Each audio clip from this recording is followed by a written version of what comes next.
Preview. अस्सलाम वालेकुम। सबसे पहले तो मैं आप तमाम लोगों का तहे दिल से शुक्रिया अदा करता हूँ जिन लोगों ने मेरी सेहत के लिए दुआएं की है।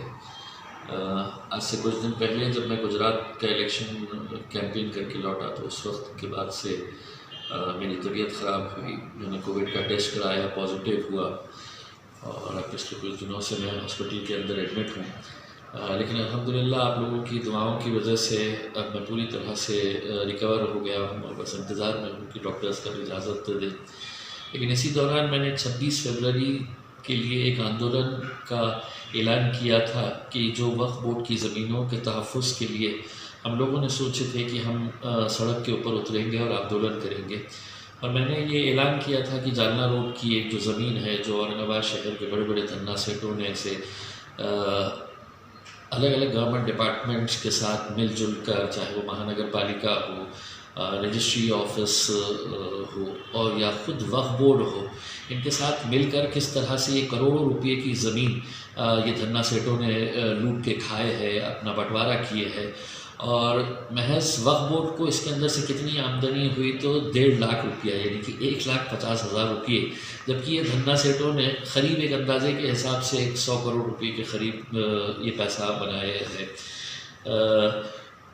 मैंने जब ये ऐलान किया पूरे सबूतों के साथ, उसके बाद कैसी कैसी साजिशें हो रही है कि किस तरह से मामले को निपटाया जाए और कहीं हमने सड़क के ऊपर नहीं आना चाहिए। मैंने उस वक्त ऐलान किया था कि मैं अकेला नहीं बैठूँगा, मेरे साथ कम से कम 1000 लोग बैठेंगे, क्योंकि मुझे खुशी है कि जितना हमने रजिस्ट्रेशन किया है वो 1000 लोगों से ज़्यादा इस मुद्दे के ऊपर बैठने के लिए तैयार है। क्योंकि ये कोई सियासी मुद्दा नहीं है, ये एक गरीबों से जुड़ा हुआ मुद्दा है कि हमारी ज़मीन अपनी आँखों के सामने हम लुटता बर्बाद होता हुआ देख रहे हैं चंद लोगों की वजह से। उसमें वक्फ बोर्ड के जो कर्मचारी हैं वो सबसे ज़्यादा दोषी है। वो इतने बेईमानी में लिप्त हो चुके हैं कि उन्हें अब किसी का डर और खौफ सता नहीं रहा है। आप सोचिएगा कि जिस ज़मीन के ऊपर करोड़ों रुपये ये धन्ना सेठ कमा रहे हैं, उस वक्फ बोर्ड को महज 1.5 लाख रुपये अगर मिल रहा है तो ये अंदर से कितनी कमाई कर रहे हैं। उसमें चाहे वक्फ बोर्ड के पुराने मेंबर्स हो, वक्फ बोर्ड के पुराने चेयरमैन हो, वक्फ बोर्ड के अधिकारी हो, ये सब इसके अंदर शामिल है। किसी न किसी को तो खड़े रहने की ज़रूरत थी और मैंने सोचा था कि मैं इंशाल्लाह इसकी शुरुआत करूँगा। लेकिन अल्लाह की मसलियत है कि आज के दिन ये आंदोलन हम कर नहीं सक रहे, क्योंकि मैं अभी भी हॉस्पिटल के अंदर एडमिट हूँ। लेकिन मैं तमाम उन नौजवानों को जिन लोगों ने मुझ पर यकीन किया है, मैं आपको यकीन दिलाता हूँ कि आने वाले कुछ दिनों के अंदर हम दोबारा सड़कों के ऊपर उतरेंगे और पूरी ताकत के साथ उतरेंगे। लोग मुझसे ये सवाल करते हैं कि अब आप तो वक्फ बोर्ड के मेंबर बन गए हैं।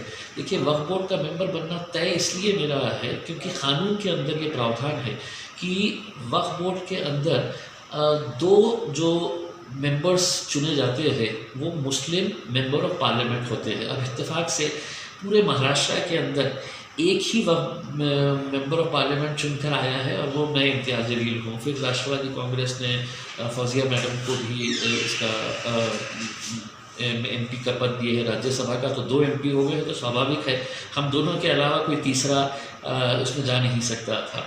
तो वक्फ बोर्ड का मेंबर बनने के बावजूद भी मैं आपको यकीन दिलाता हूँ कि ये लड़ाई इतनी आसान नहीं है। एक लड़ाई अंदर लड़ना पड़ेगा जो मुझे अकेले लड़ना पड़ेगा, और एक लड़ाई सड़कों के ऊपर लड़ना पड़ेगा जो मैं आपके साथ लड़ना चाहता हूँ। तो आप यकीन करिएगा ये आंदोलन जारी रहेगा, पूरी ताकत के साथ रहेगा। और अगर आप लोग इस आंदोलन के अंदर नहीं है तो मैं अकेला कुछ नहीं कर पाऊँगा, और अगर आप लोगों के साथ है तो इंशाल्लाह मैं आपको यकीन दिलाता हूँ कि ये लोगों के ऊपर कार्रवाई किए बगैर हम खामोश नहीं बैठेंगे। लेकिन इसको किसी एक राजनीतिक पक्ष का मुद्दा ना समझते हुए जो भी लोग गरीब, यतीम, बेवाओं के लिए फ़िक्रमंद है, जो चाहते हैं कि उन ज़मीनों के ऊपर स्कूल्स खुले, कॉलेजेस खुले, हॉस्पिटल्स खुले, वहाँ पे गरीबों के लिए, गरीब पत्रकारों के लिए वहाँ पर कॉलोनीज़ बनाई जाए, ज़रूरतमंदों को उसका फ़ायदा हो सके, ये सब चीज़ों के लिए अगर इसका इस्तेमाल हुआ तो बेहतर रहेगा। मैं आपको फिर से आपको यकीन दिलाता हूँ कि इंशाअल्लाह बहुत जल्द एक बार पूरी तरह से ये सेहत इजाज़त दे देती है कि मैं सड़क के ऊपर बैठूँ, तो मैं यकीनन बैठूँगा। मैं पुलिस को पत्र भी दे चुका हूँ, लेटर भी दे चुका हूँ। अगर उनकी कुछ दिक्कत है तो उन्होंने मुझे बताया, लेकिन ये आंदोलन जारी रहेगा। किसी भी कीमत के ऊपर ये आंदोलन पीछे नहीं होने वाला है, इतना मैं आपको यकीन दिलाता हूँ। बहुत बहुत शुक्रिया। खुदा हाफ़िज़।